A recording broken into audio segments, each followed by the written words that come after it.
अस्सलाम वालेकुम भाईजान, क्या हाल है? वालेकुम सलाम। ठीक हो? सब्जियां कैसे लगाई यार? अच्छा, बढ़िया मंदियां जा रही हैं। हाँ जी, रेट बताएं, रेट दसो। अच्छा अच्छा जी, अच्छा अच्छा। गोभी रोल गई है 20 रुपए किलो, तो होर की रोल लिया। अच्छा, और पीछे अब मेथी मेथी है कि मेथे है?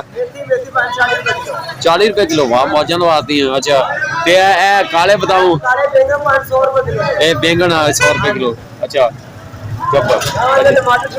वो अच्छा वो आप ऐ तो पूरे कर लिए। मिर्चा 30 रुपए किलो। अच्छा, मिर्चा और खीरे 80 रुपए किलो। बंद गोभी आखिरी रह गई 10 का 20 का 50 का फुल लाई हो। वाह कमाल करता। हाँ जी, ते भिंडी 250 की किलो। चलो ठीक हो गया। अस्सलाम वालेकुम जनाब, भाईजान क्या हाल है? वालेकुम सलाम। अच्छा, क्या क्या हाल है? ठीक हो? ठीक है। हाँ जी, क्या क्या बेच रहे हो आप? ये धनिया कोट के बंदर खुसरा कर डाला। और अच्छा यार, मजाक नहीं करनी, आपने सीरियस बताना तो बताएं। इंदर वाला बंदा खुसरा हो जाता धनिया। अच्छा अच्छा अच्छा अच्छा, चलो रेट बताएं। अच्छा, रेट बता देता है। हाँ, 100 रुपए की गुट्ठी है। ये 100 रुपए की कर दी, इतने महंगे कर दी सब्जी। हाँ जी। अच्छा, ये पुदीना तो ठंड हो गई है, तेरी बाजी की पैरी चुआ रही है। ये पुदीना